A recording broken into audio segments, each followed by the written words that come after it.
Bonjour à tous, bienvenue à ce nouveau rendez-vous cinétique. Merci de votre présence. Le thème d'aujourd'hui, c'est un thème important pour les entreprises puisque ça parle de protection du savoir-faire. C'est prévenir et lutter contre une concurrence déloyale. Donc pour animer ce webinaire, eh bien, il y aura votre serviteur, Sandrine Vara, je suis associée du cabinet Cinétique Avocat. Et je suis accompagnée, et c'est un honneur, merci d'être présent, Stéphane de Guillaume, dirigeant de la société Secure System et parallèlement expert judiciaire. Bonjour Sandrine. Bonjour Stéphane. Alors, le thème de la concurrence déloyale, c'est un thème récurrent qui n'est pas nouveau évidemment, mais qui prend des formes de plus en plus différentes avec l'émergence des technologies et l'usage des technologies. Donc c'était important et intéressant de parler de concurrence déloyale et de voir comment on pouvait aussi mettre en place et repérer la concurrence déloyale grâce à l'aide d'experts en système d'information tels que Secure System et comment aussi dans les phases même après judiciaires, on peut utiliser les technologies pour démontrer encore plus les aspects de concurrence déloyale grâce aux pièces qu'on a réussi à récupérer, mais c'est un sujet qu'on verra un petit peu plus tard dans la présentation d'aujourd'hui. Avant d'aborder, de rentrer vraiment dans la technique pure, on va d'abord évoquer ce qu'est la concurrence déloyale. Alors, Montesquieu disait, c'est la concurrence qui met un prix juste aux marchandises et qui établit les vrais rapports entre elles. C'est très juste, la concurrence, c'est quelque chose de salutaire, de bon pour le marché. Ça équilibre les prix et ça donne un prix juste aux choses. La difficulté vient en réalité, et nous le savons tous, lorsque une entreprise, quelle qu'elle soit, met en place les moyens les plus appropriés pour développer son entreprise et que quelqu'un vient se servir de ses efforts, de ses investissements pour se procurer un avantage concurrentiel qui n'est pas dû. Donc avant de voir comment on met en place des outils juridiques et techniques pour prévenir la concurrence déloyale, avec une faute d'orthographe sur la slide. Comment on repère la concurrence déloyale et comment on lutte contre cette concurrence déloyale? On va d'abord voir ce qu'est la concurrence déloyale parce que tout n'est pas toujours objet de concurrence déloyale. Donc on va d'abord commencer par des définitions. Alors comment la concurrence déloyale se caractérise? Il y a ce qu'on appelle des comportements déloyaux, caractéristiques de concurrence déloyale. On va en voir quatre. Ce ne sont pas les seuls, mais ce sont quatre principaux.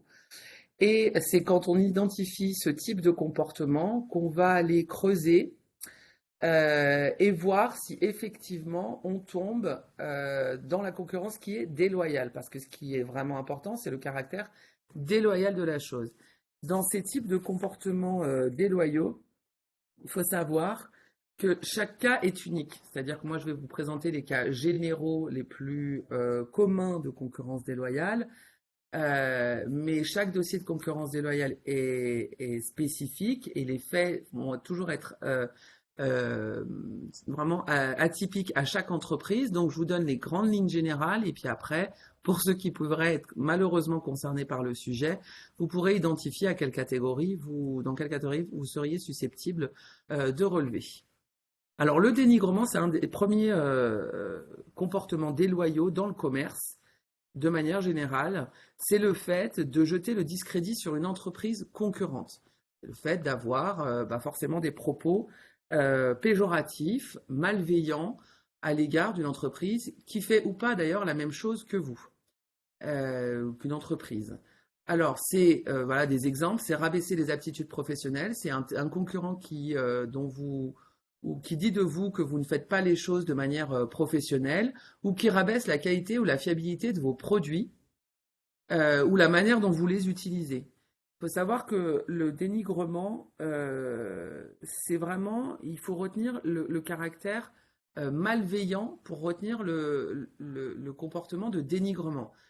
Par exemple, le principe de faire de la publicité comparative, à partir du moment où elle est plus ou moins objectivée, ce n'est pas du dénigrement. La publicité comparative ne rentre pas dans les critères du dénigrement à partir du moment où elle n'est pas trompeuse, elle induit pas en erreur et elle porte sur des produits qui sont de mêmes caractéristiques ou sensiblement équivalents, où on est vraiment dans la comparaison et on peut l'objectiver. Donc, on tombe dans la déloyauté lorsqu'on vient dire qu'il y a une baisse de qualité ou il y a une baisse de fiabilité. Là, on est dans le comportement déloyal, alors que si c'est vraiment juste de la publicité comparative, et d'ailleurs, on en a eu des exemples même à la télé de publicité comparative entre des produits, c'est pas du dénigrement à partir du moment où on peut vérifier, ça n'induit pas en erreur le consommateur.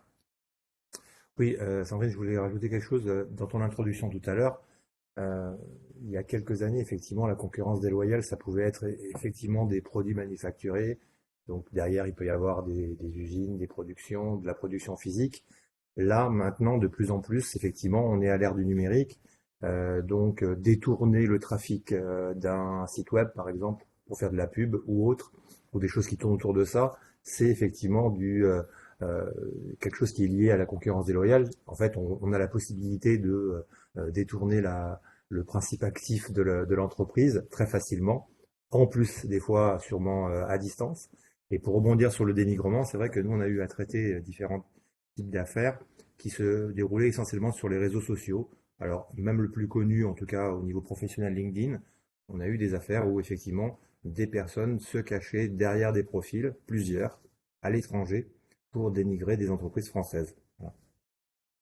Oui, c'est vrai que le dénigrement, ça prend toutes les formes de médias et de supports qui existent aujourd'hui, avec des éléments d'extranéité qui rendent peut-être encore parfois plus complexe l'identification et la poursuite des comportements déloyaux. Et à défaut de pouvoir les poursuivre, il faut au moins les arrêter, les identifier et les arrêter le plus rapidement possible, parce qu'après les phases judiciaires, quand on est à l'international, c'est toujours un petit peu plus complexe.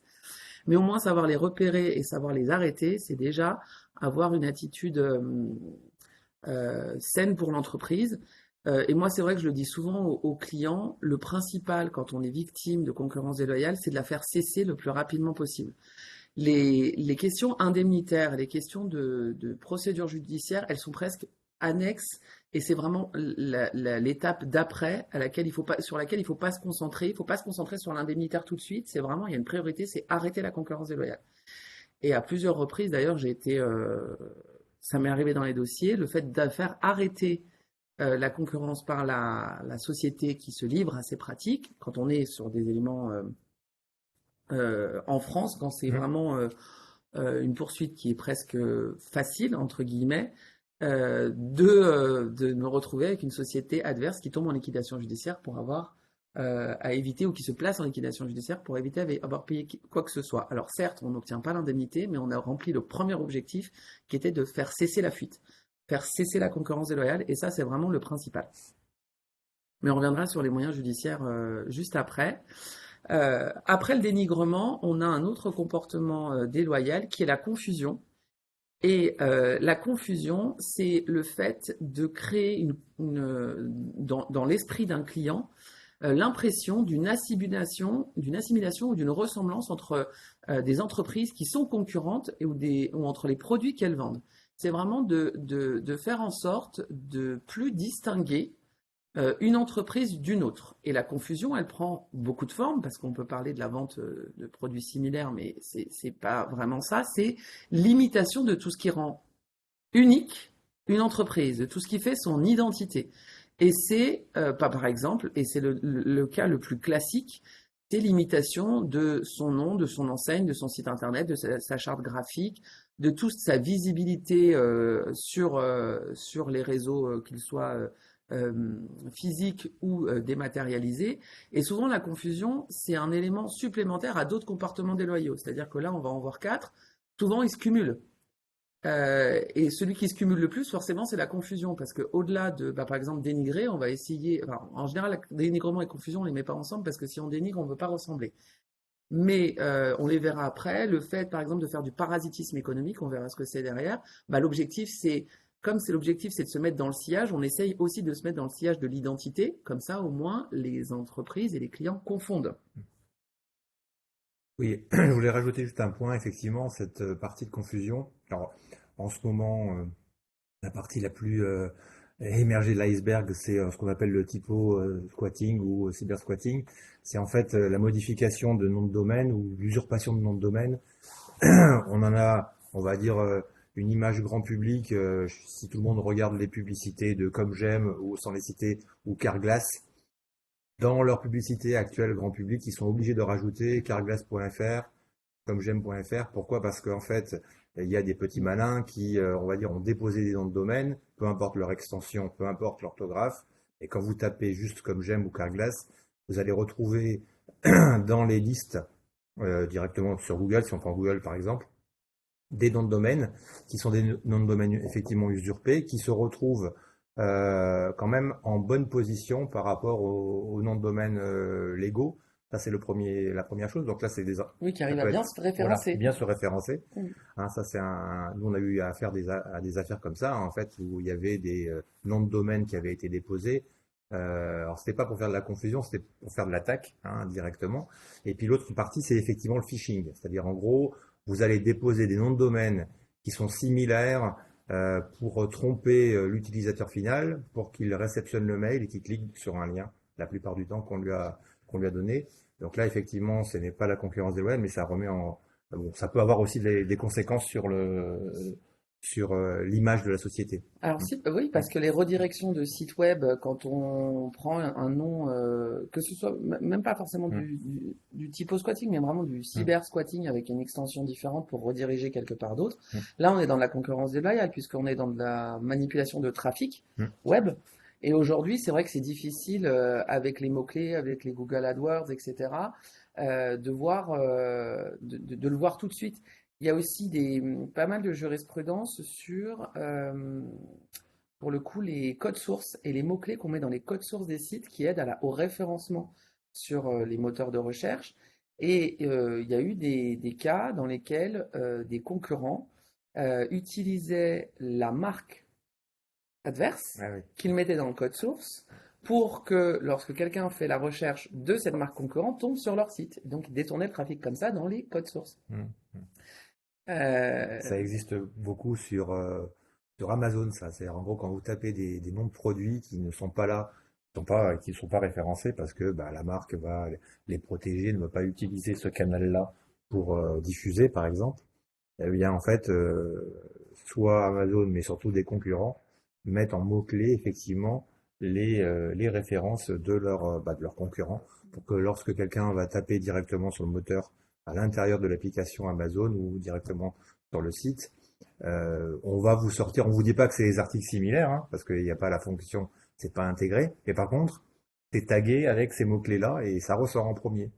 Voilà. alors ça, c'est vraiment de la concurrence déloyale. Donc pour ceux qui nous écoutent ou qui regarderont en replay plus tard, si vous êtes confrontés à ça, ça s'identifie, ça se constate, on fait des constats d'huissier sur Mm. Internet, et ça se poursuit parce que, ou en tout cas ça se fait cesser, pour l'exemple d'Amazon, par Amazon, pour ne serait-ce que dans un premier temps arrêter les fuites. Il y a des moyens d'action. Alors il faut parfois, face à des GAFAM, employer des moyens un petit peu, voilà, un petit peu forts, mais on y arrive, donc faut pas laisser faire parce que bah, il en va d'un enjeu de compétitivité aussi, de se faire piquer sa clientèle. Et puis souvent les plateformes se cachent derrière le fait que ce sont que des intermédiaires. Or, en tant qu'intermédiaire, ils ont aussi une responsabilité. Donc il faut vraiment avoir le réflexe de faire constater et de poursuivre derrière pour éviter de voir bah, toute sa valeur ajoutée répandue et perdue sur les réseaux. Autre comportement déloyal, c'est la désorganisation de l'entreprise concurrente. La désorganisation, c'est bah, en fait faire en sorte de nuire à l'organisation mise en place chez son concurrent, notamment à travers souvent ses salariés. Donc l'un des plus grands, des exemples les plus caractéristiques, c'est le débauchage massif. Ça peut paraître énorme et trop visible, mais c'est très très courant. Et quand on parle de débauchage massif, ça ne veut pas forcément dire tout le personnel salarié. Ça veut dire aussi, massif en jurisprudence, ça peut être analysé comme les personnes les plus qualitativement représentatives dans un service. Moi, j'ai un dossier en cours où le recrutement a porté sur les directeurs. Donc forcément, c'est un recrutement massif, tant qualitativement que quantitativement. Et parce que qualitativement, ce sont les personnes qui connaissaient le mieux l'entreprise, qui disposaient du plus grand savoir-faire de l'organisation de l'entreprise, et c'est considéré comme une désorganisation de l'entreprise concurrente de faire ce type de débauchage aussi. Alors on verra sous réserve des clauses de non-concurrence, ça c'est la partie qu'on va aborder juste derrière. Mais en tout cas, le fait de débaucher massivement le personnel salarié de son concurrent ou d'utiliser par exemple ses fichiers clients ou ses secrets de fabrique. Parce que même s'il n'y a pas de clause de non-concurrence, par exemple, dans les contrats salariés, il y a une obligation générale de loyauté qui existe. Les fichiers, alors on dit fichiers clients, mais c'est en réalité tout type de fichiers.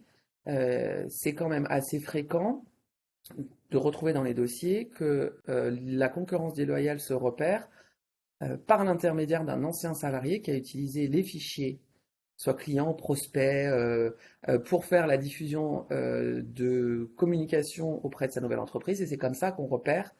C'est un des exemples les plus caractéristiques, mais sur ça, il y a énormément de techniques de veille Mmh. dont Stéphane nous parlera. Mais c'est un des premiers indicateurs, c'est vous recevez la pub de votre concurrent et vous vous rendez compte que des personnes qui figurent dans votre fichier, qui n'ont pas forcément toujours à figurer dans votre fichier parce que vous n'avez pas fait de ménage, reçoivent ces mêmes pubs-là. Mmh. Mais on le verra plus tard. En tout cas, la désorganisation de l'entreprise concurrente, c'est un comportement déloyal. Et le dernier comportement déloyal qui est en fait le plus fréquent, c'est le parasitisme économique. C'est le fait de se mettre dans le sillage d'autrui, de profiter des investissements en recherche et développement, en communication, en marketing que fait un concurrent sans soi-même dépenser quoi que ce soit. Donc, c'est reprendre par exemple ses documents commerciaux, par exemple c'est une publicité qu'il fait même en ligne, reprendre les mêmes codes, reprendre les mêmes slogans, reprendre la même charte graphique, et imiter son site internet, son identité visuelle, pas forcément dans une volonté de confusion, mais dans une volonté de se réapproprier une identité qui est associée à un type de produit. C'est copier ses conditions générales de vente aussi, c'est du parasitisme économique, ça se fait beaucoup. On sait que beaucoup de personnes, qui se lancent dans le commerce de manière générale, se disent oh, bah, les CGV, je peux les trouver en ligne, et puis font du copier-coller sur d'autres sites qui font à peu près la même activité qu'eux. Et bien ça, c'est un comportement considéré comme du parasitisme et c'est de la concurrence déloyale. Les CGV, elles sont uniques à une entreprise et le fait de les copier, bah forcément, c'est sanctionné.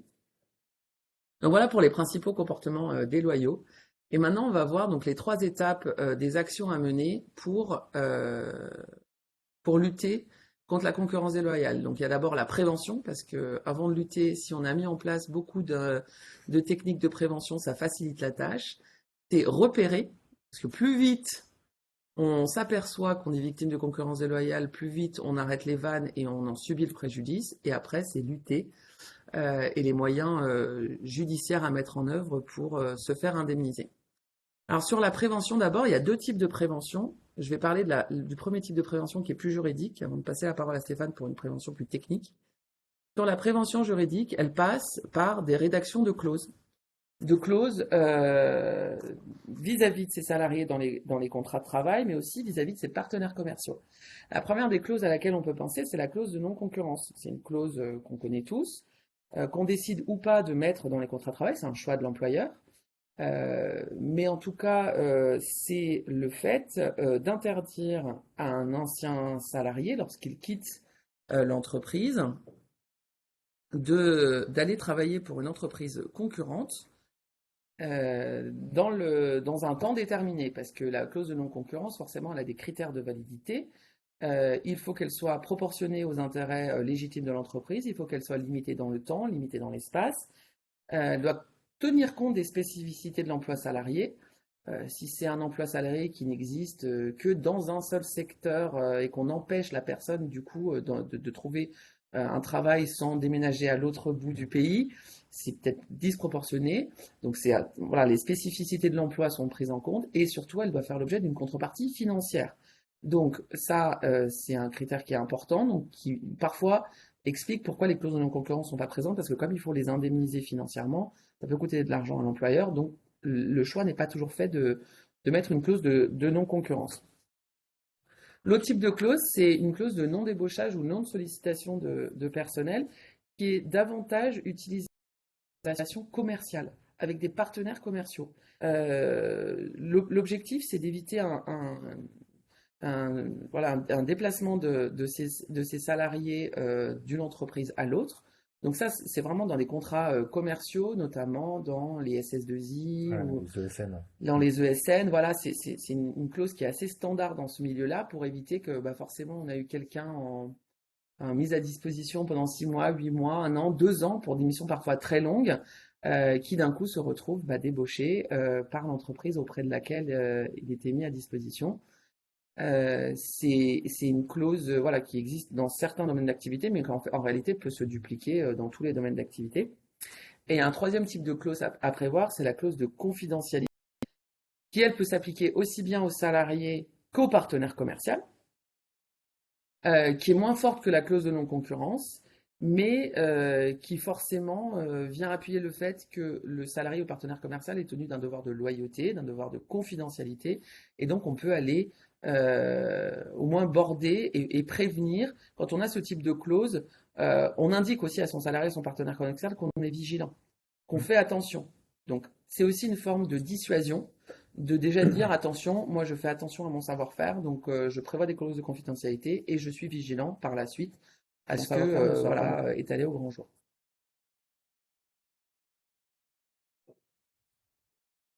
Alors on reprend sur la prévention d'un point de vue technique.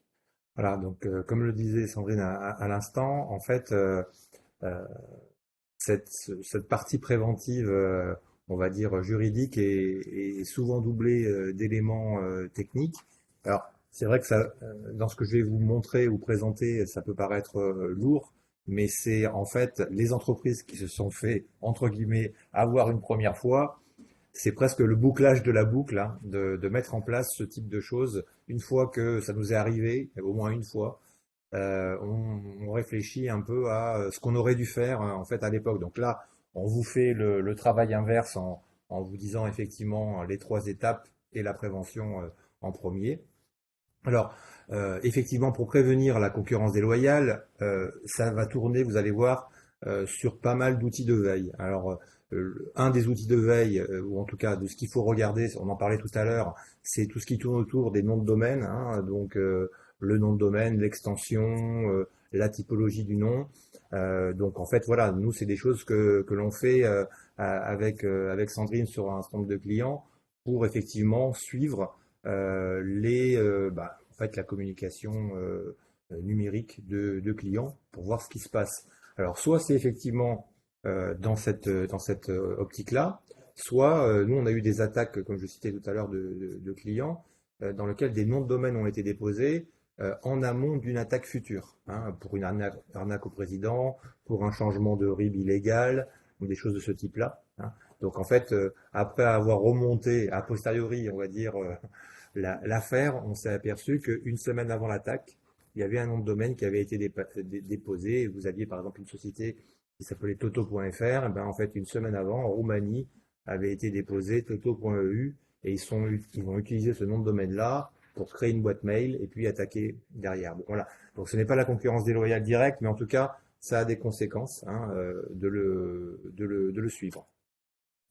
La deuxième chose, effectivement aussi, c'est toujours une veille, c'est les emails de l'entreprise. C'est-à-dire en gros, alors c'est aussi bien pour les particuliers, mais là on est en train de parler de l'entreprise, vous avez des fuites en fait de sites web sur lesquels les bases de données vont fuiter parce qu'il y a eu des attaques. Alors ça peut être des bases de données grand public, comme des bases de données, on va dire, plus confidentielles d'entreprise, dans lequel, si je donne en fait un exemple, vous avez par exemple le site de la FNAC, il y a quelques années, s'était fait attaquer et en fait, il y avait eu une extraction de la base de données et à l'intérieur, vous avez des emails et vous avez soit des mots de passe en clair à l'époque, soit des mots de passe hachés. Et on peut revenir rapidement aux mots de passe eux-mêmes.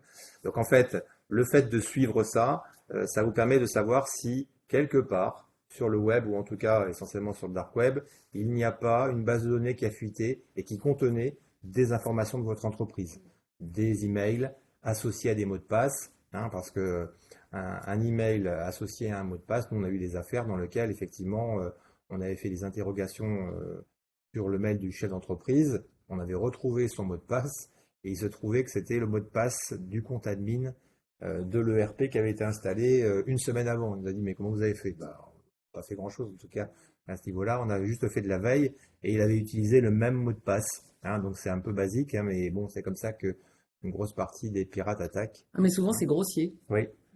Il faut le savoir, sont pas, enfin, les reprises de mots de passe sont les mêmes, c'est des mots de passe grossiers, ils Mm. sont pas dans Voilà. la dentelle, non? Et surtout, avant, on était dans un mode, on va dire, un peu artisanal.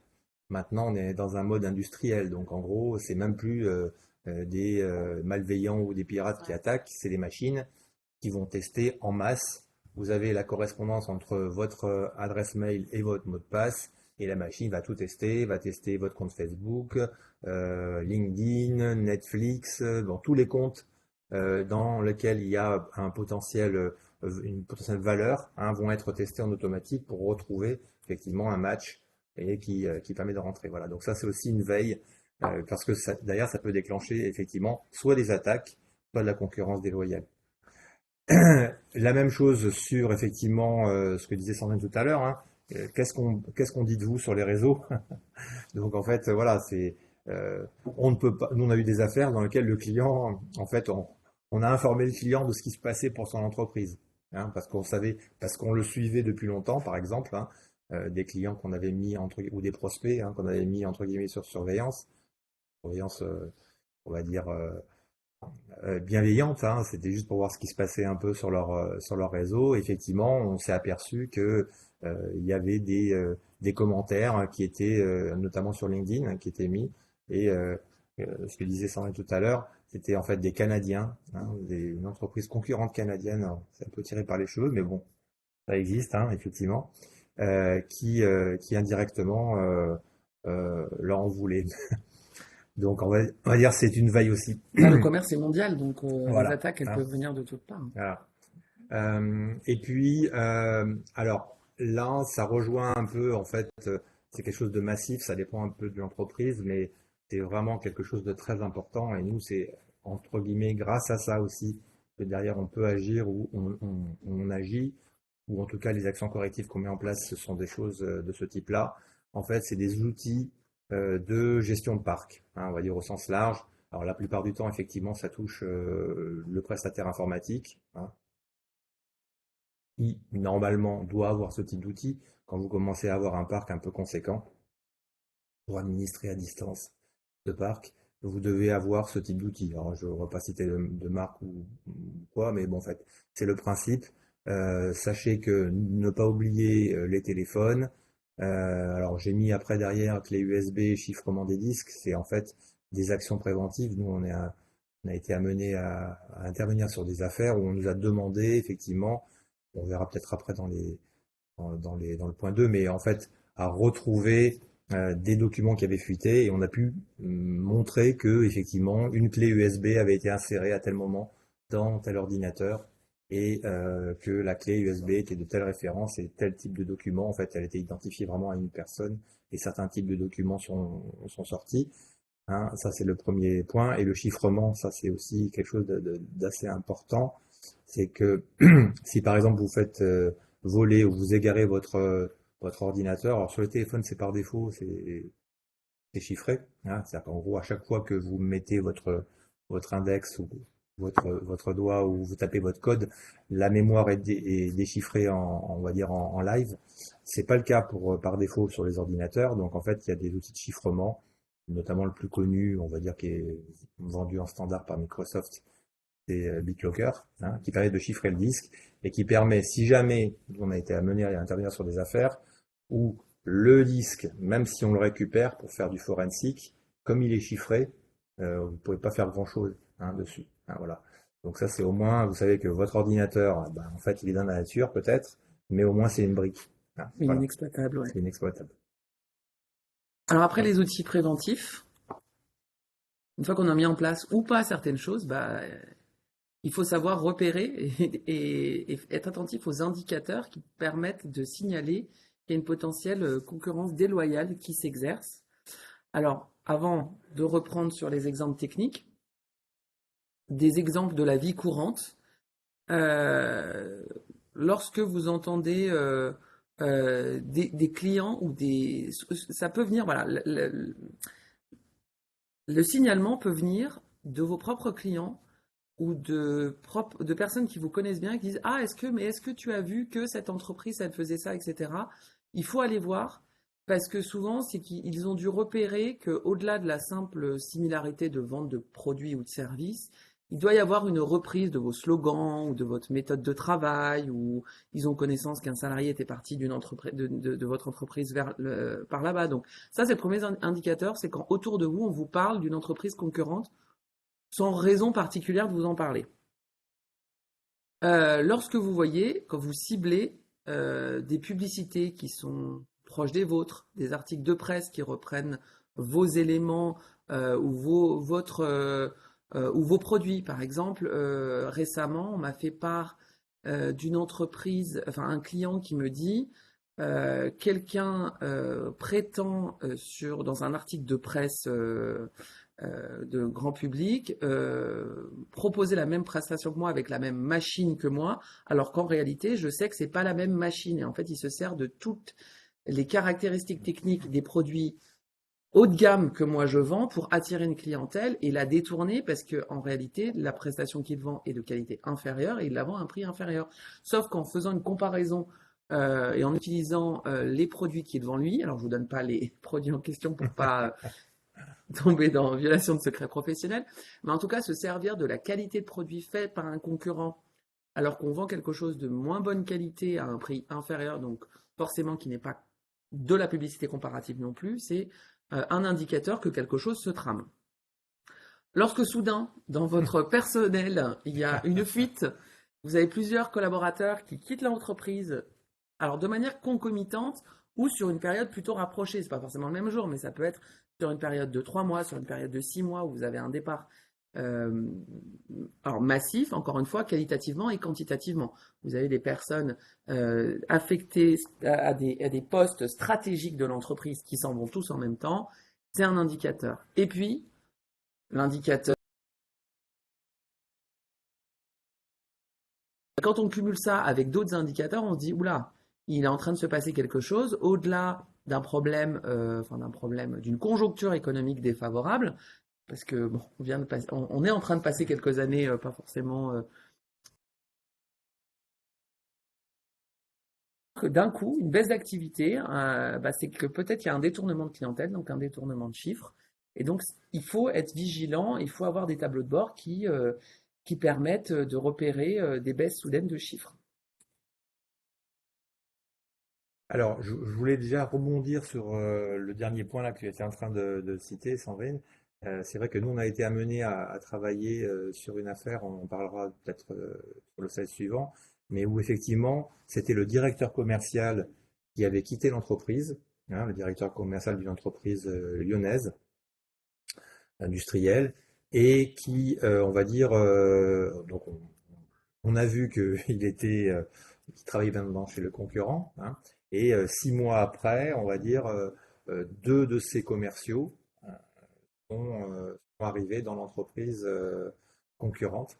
Donc voilà, c'est des choses qui peuvent se produire. Donc on va voir un peu les différentes méthodes, ou en tout cas ce qu'on a fait. Mais le point sur la diminution de l'activité, c'est vrai que c'est pas trop détaillé nos domaines d'intervention, mais on fait aussi ce qu'on appelle du cyber-renseignement. En fait, on va travailler avec des détectives dans lequel, en fait, une fois qu'on aura caractérisé effectivement le fait que les personnes se connaissaient à l'époque et sont parties travailler chez un concurrent, la partie, on va dire, d'investigation, plus particulièrement du détective, c'est effectivement de montrer que le chiffre d'affaires qui a été entre guillemets détourné a été récupéré ailleurs, hein.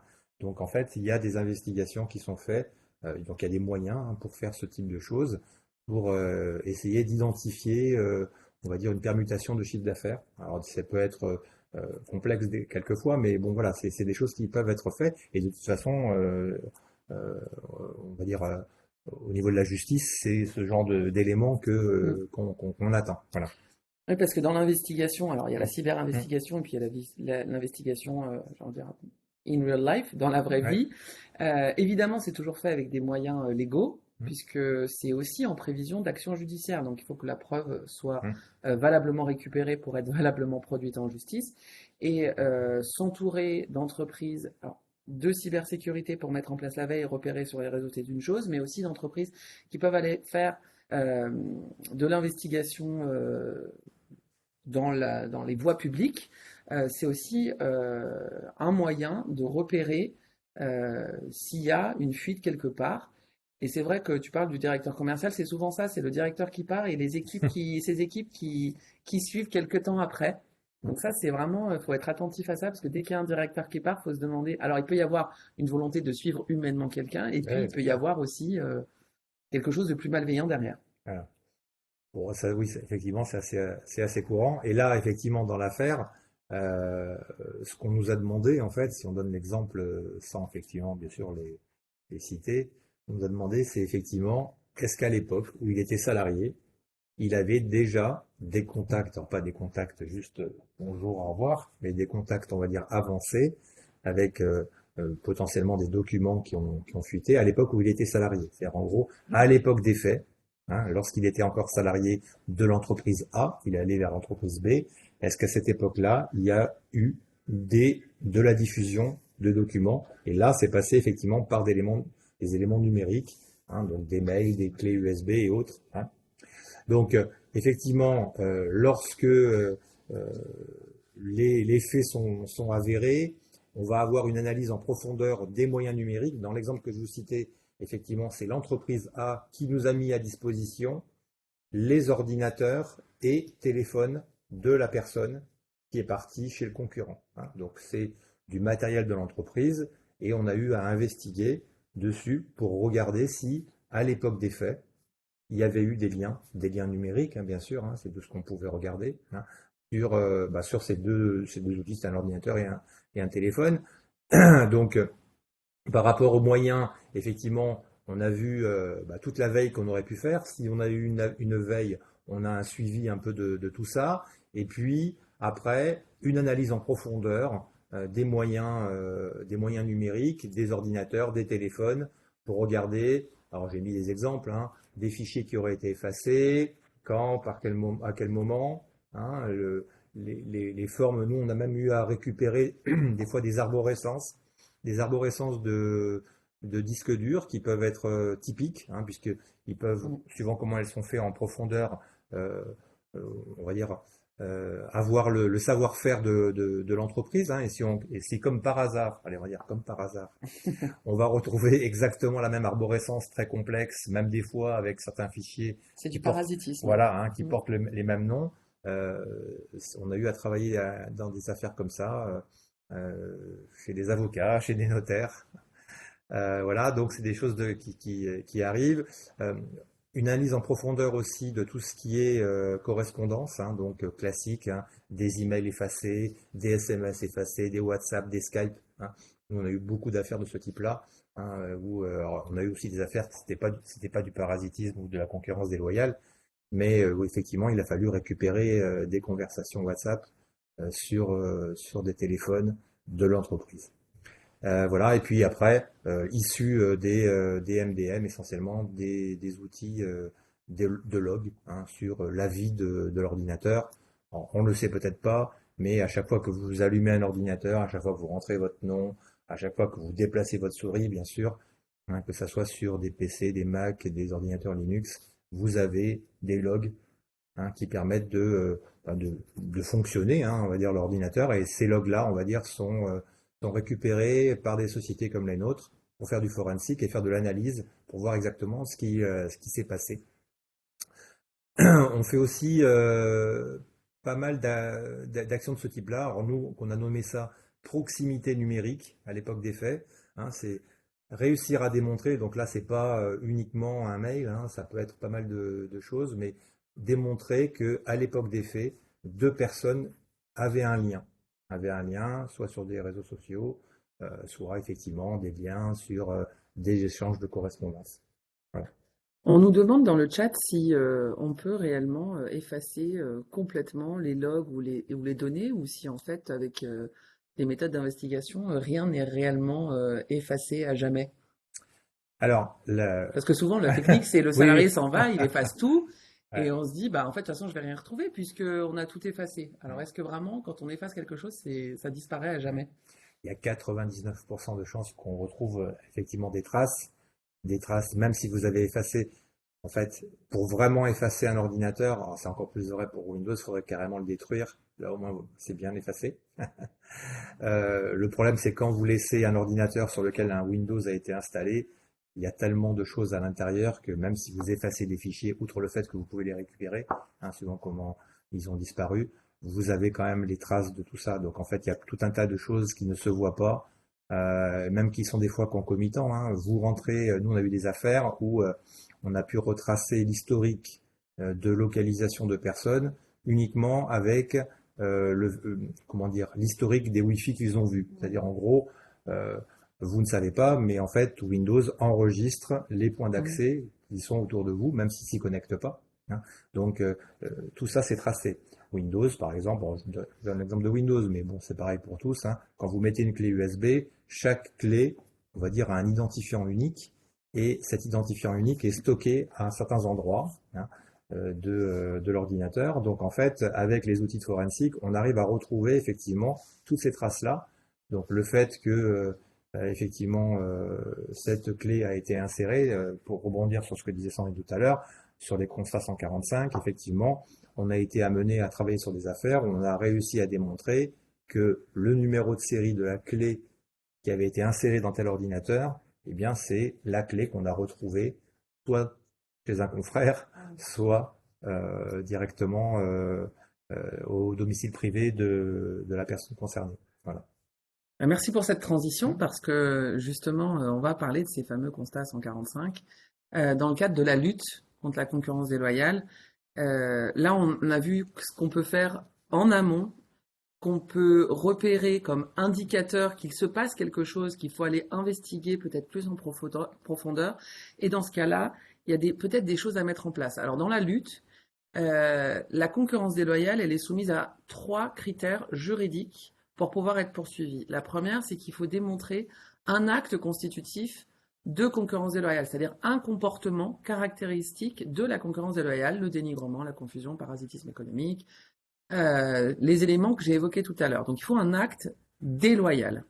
Il faut aussi qu'il y ait un préjudice qui ait été subi, qu'il soit matériel ou moral. Alors, c'est relatif parce qu'on a pu retenir dans la jurisprudence que même en l'absence de préjudice avéré, on pouvait quand même poursuivre la concurrence déloyale.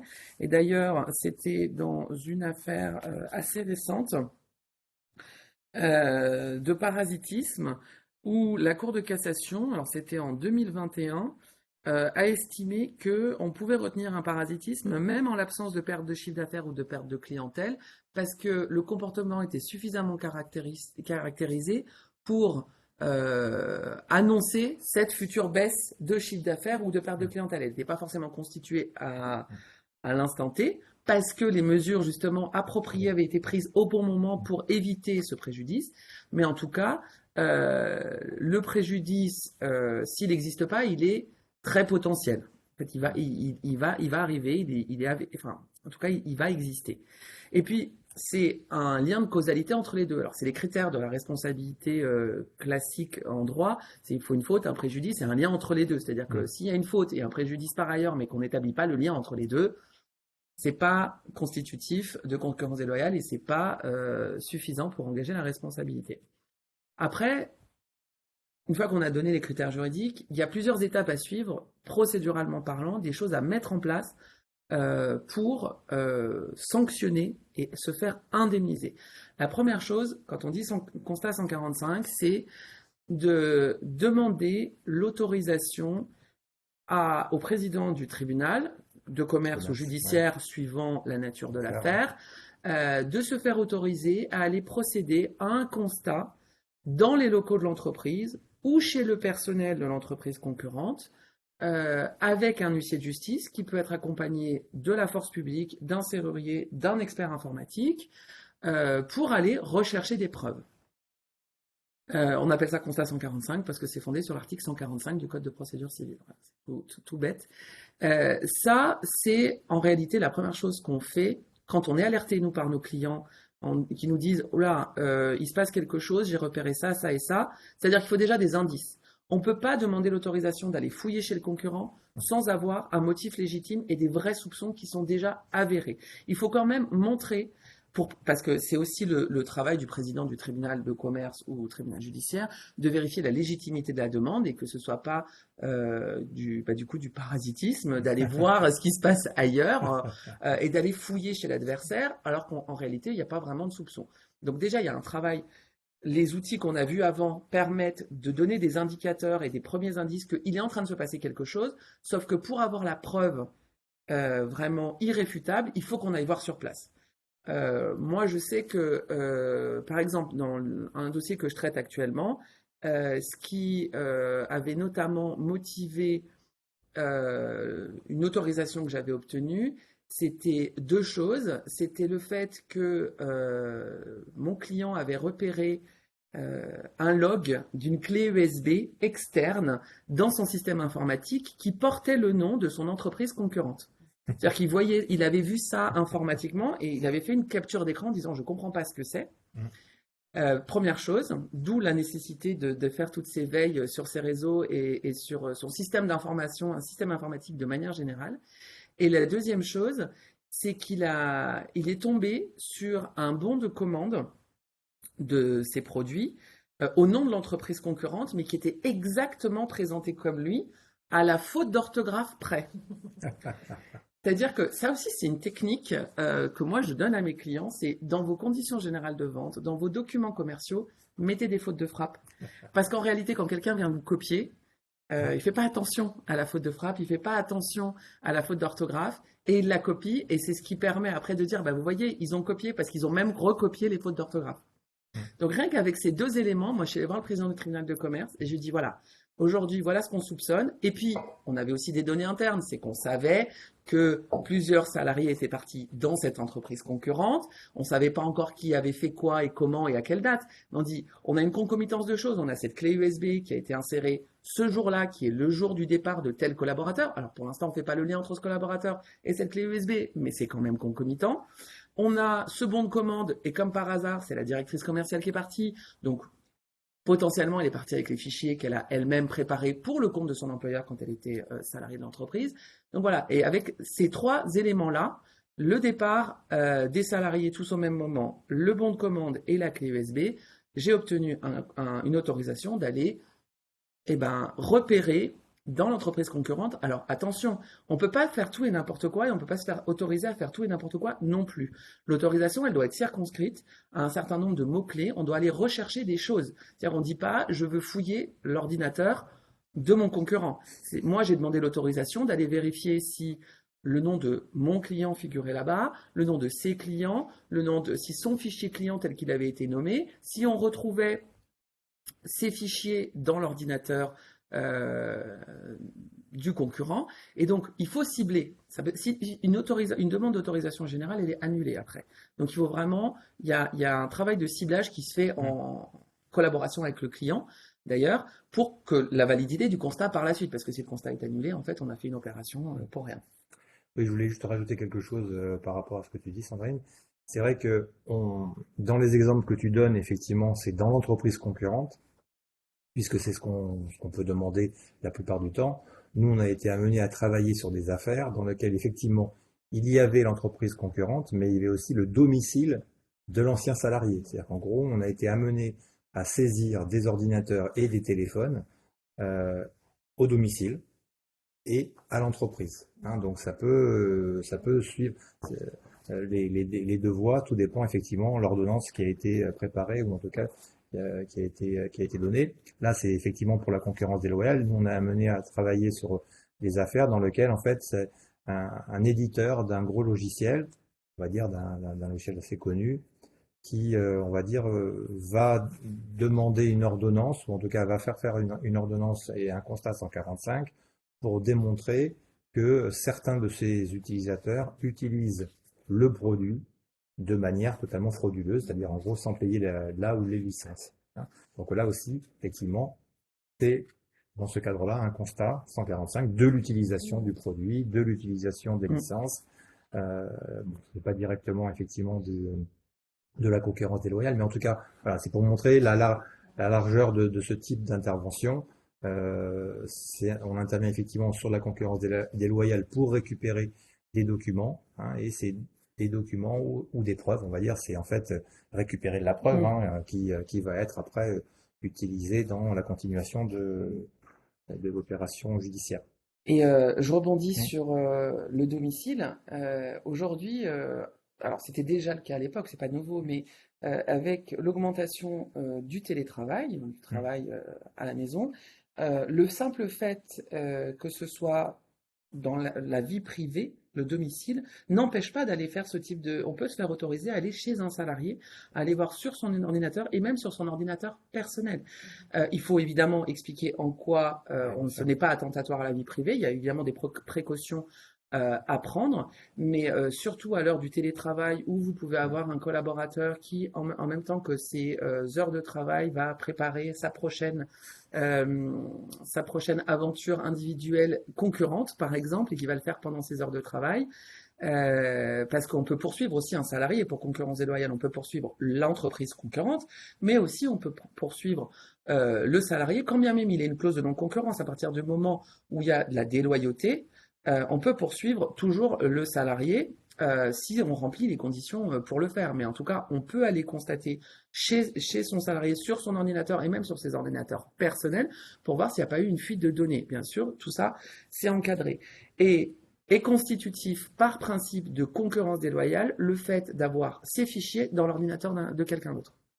C'est-à-dire que vous n'avez même pas à prouver comment il est arrivé. À partir du moment où vous démontrez que ce sont vos fichiers qui sont dans l'ordinateur d'un concurrent, c'est un acte constitutif de concurrence déloyale. Et ça a été rappelé par la Cour de cassation dans un arrêt du 7 décembre 2022, donc encore très récemment. Mm.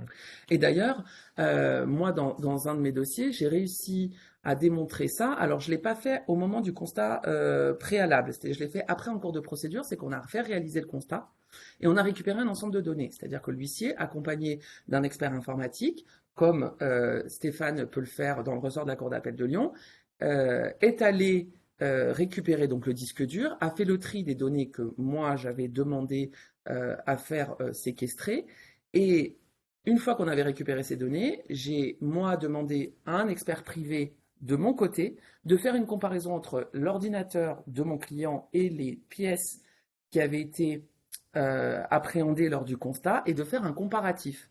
Et grâce à cette expertise privée informatique, j'ai pu démontrer justement cette empreinte numérique de la fameuse clé USB qui avait été loguée, elle avait servi à transférer 600 fichiers de l'ordinateur de mon client vers l'ordinateur du concurrent, et il a pu me donner même la liste de tous ces fichiers-là, parmi lesquels il y avait le bon de commande, le fichier client, tous les dossiers sécurité, etc. C'était tellement grossier qu'on n'en revenait pas en fait.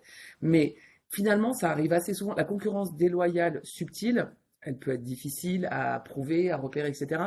Mais dans beaucoup de cas, c'est grossier. C'est le salarié qui a mis une clé USB, qui a fait copier-coller de l'intégralité d'un dossier de travail et qui est parti chez le concurrent en disant comme c'est moi qui ai travaillé sur ces fichiers-là, c'est moi qui les ai créés dans le cadre de mon travail, forcément c'est mon travail, c'est à moi. Non, ce qu'un salarié fait pour le compte de son employeur, c'est à son employeur. Et même parfois, c'est tellement grossier. Et en fait, c'est quand même fait. Alors tant mieux pour nous, parce que plus c'est grossier, plus c'est facile à prouver.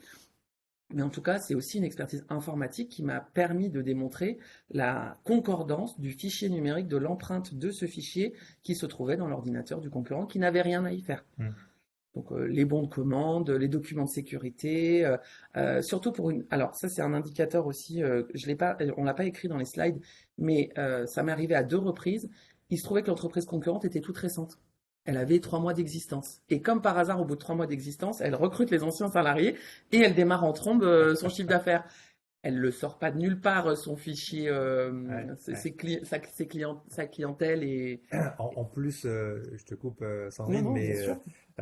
c'est vrai que tout ce qui concerne les fichiers, il y a des méthodes, en tout cas, il y a des petites astuces très simples. Alors, ça existe depuis des années dans les sociétés de télémarketing, puisque leur savoir-faire et une partie de leur savoir, on va dire, et de l'actif de l'entreprise, c'est les fichiers, d'insérer de manière aléatoire dans un certain nombre de fichiers, personnels, salariés, clients, prospects, des faux clients, des faux salariés, voilà, avec des adresses mail bien particulières qui ne sont utilisées que par ça. Et l'intérêt de ça, c'est que effectivement, après, en mettant les outils de veille qui vont bien derrière, à partir du moment où vous commencez à avoir des emails qui arrivent sur cette adresse-là, qui a été diffusée nulle part, mais par contre qui est dans votre fichier d'entreprise, voilà, ça va commencer à vous alerter sur un certain nombre de choses. Donc il y a beaucoup de choses qui sont faites comme ça. C'est des sortes de leurres en fait que vous allez pouvoir insérer. Bah, moi, c'est un vieux dossier, mais c'était que moi, j'ai un client qui s'est aperçu qu'il y avait une fuite Hein. le jour où sa tante a reçu une pub de l'entreprise concurrente qui venait de se monter d'ailleurs. Évidemment, la tante de mon client, elle avait rien à faire. Alors peut-être dans le fichier du client, mais peut-être qu'elle est dedans parce que à un moment donné était cliente, elle a acheté, c'était des produits de jardinage, donc pourquoi elle a pu les acheter. Et elle s'est retrouvée dans le fichier client et prospect de cette entreprise concurrente, alors qu'elle avait rien à y faire et elle ne figurait dans celle de mon client que parce qu'il y avait un lien familial. Donc c'est vrai que mettre des pièges dans ces fichiers clients et des données qui n'ont pas forcément leur place, ça permet de démontrer qu'il y a une vraie copie de fichier. Euh, alors, sur des considérations plus juridiques et procédurales, la concurrence déloyale pour engager une action, on a 5 ans à compter des faits délictueux.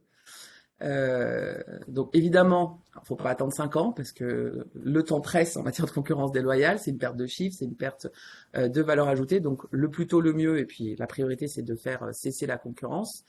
Évidemment, il faut saisir le juge compétent, donc suivant la nature de votre affaire, ce sera le tribunal de commerce ou le tribunal judiciaire. Et après, une fois qu'on est en procédure, qu'est-ce qu'on fait? C'est-à-dire qu'on a démontré qu'il y avait concurrence déloyale, qu'est-ce qu'on demande? On demande des dommages et intérêts. Donc, les dommages et intérêts, il y a une vraie méthode de calcul pour savoir comment on indemnise le préjudice tiré de la concurrence déloyale. C'est pas forcément, c'est pas une donnée forfaitaire. Il y a des vraies méthodes mathématiques qu'on peut utiliser. Par exemple, dans le dernier dossier là que j'ai en cours, euh, l'entreprise concurrente qui avait commis des actes déloyaux était une entreprise toute récente qui avait, alors c'était la grossièreté la plus absolue, mais du coup ça a été encore plus facile pour calculer les dommages et intérêts. Elle était partie avec débauchage massif mais qualitatif. Il avait pris la directrice commerciale et logistique et, euh, et un autre salarié qui lui aussi avait un poste stratégique dans une entreprise qui venait de se créer. On avait découvert donc qu'ils avaient absolument tout copié et on a initié une procédure avec un montant estimatif de dommages-intérêts qui était basé à l'époque sur les affaires en cours et les prospects en cours parce qu'on savait que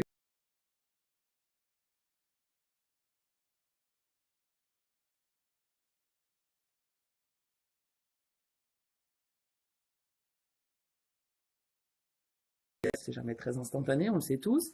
Et au bout d'un moment, on s'est rendu compte que la première année d'exercice, ils ont fait 1 million d'euros de chiffre d'affaires. Je dit, tiens, une entreprise toute nouvelle qui fait 1 million de chiffres la première année, c'est quand même assez extraordinaire. Ouais. Donc en réalité, ce qu'on a fait, c'est qu'on a considéré que, on regarde notamment des preuves extrêmement pertinentes qu'on avait, qu'en réalité, ce chiffre, c'était l'intégralité du chiffre qui avait été détourné. Donc, j'ai fait attester par l'expert comptable quel était le taux de marge brute de l'entreprise, c'est-à-dire quel est le, le, le, le, ce que gagne La valeur, l'entreprise, en fait, la valeur, parce qu'on n'indemnise jamais un chiffre d'affaires. On indemnise la marge, c'est-à-dire le bénéfice qu'on tire d'une opération. Donc, moi, j'ai fait attester par l'expert comptable que le taux de marge brute moyen pour mon client, c'était 58%. Et donc, j'ai demandé des dommages et intérêts de 58% d'1 million, que j'ai obtenu. Parce que la méthode, j'avais suffisamment de preuves pour démontrer que c'était l'intégralité de la clientèle qui était détournée, et pour démontrer que ce chiffre, il avait été créé par un avantage concurrentiel indu, dû au parasitisme économique, à la confusion, à tous les comportements parasitaires, ils les avaient tous cumulés dans l'affaire, quoi. Mais les dommages et intérêts, c'est une chose. J'avais aussi obtenu, même pour la première fois, des préjudices, des dommages et intérêts pour préjudice moral, compte tenu du sentiment de trahison qu'avait ressenti l'entreprise et le chef d'entreprise par rapport à ses anciens salariés qui étaient des collaborateurs de longue date. Donc on a aussi fait indemniser ça. Euh, Mais les dommages et intérêts, c'est une chose, et puis il faut surtout pouvoir les recouvrer. C'est-à-dire que moi, je peux obtenir Hum, 600 000 euros de dommages et intérêts, si l'entreprise concurrente ne peut pas les payer, ça ne me sert à rien. Donc on demande des choses complémentaires. La cessation des agissements déloyaux sous astreinte, évidemment, et la publication de la décision. C'est-à-dire qu'on demande l'autorisation au tribunal de publier la décision soit en intégralité, soit par extrait, dans des publications nationales ou régionales, au choix de l'entreprise qui est victime. Comme ça, toutes les personnes dans le bassin, alors souvent quand c'est des activités industrielles régionales, comme ça, les entreprises du bassin savent que l'une a fait concurrence déloyale à l'autre. Et c'est la publication d'une décision de justice. Donc on n'est pas dans du dénigrement, c'est pas j'ai été piraté, etc. Ça a été reconnu par un juge, c'est publié. Et ça a un vrai effet parce que ça rétablit la victime finalement dans la vérité judiciaire. Et c'est quelque chose de très important. Souvent pour les victimes, c'est de se voir reconnaître cette qualité de victime, même vis-à-vis de ses clients, de ses prospects. Et puis, bah, ça fait jamais plaisir à l'entreprise concurrente qu'on la pointe du doigt en disant eux, ouais. ce sont des malhonnêtes. Donc, c'est aussi quelque chose qu'on demande assez régulièrement en procédure.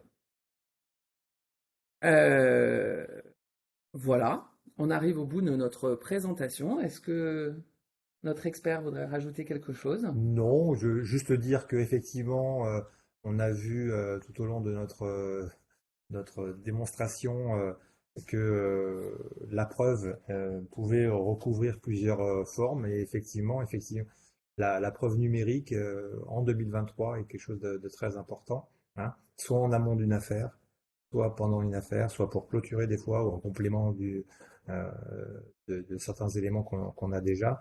Donc, on laisse des traces de partout, vous laissez des traces, je laisse des traces numériques sur, bon, on peut penser effectivement au départ au réseau, mais un téléphone, un ordinateur, vous trouverez toujours quelque chose à l'intérieur. Après, il faut savoir effectivement comment l'exploiter, hein.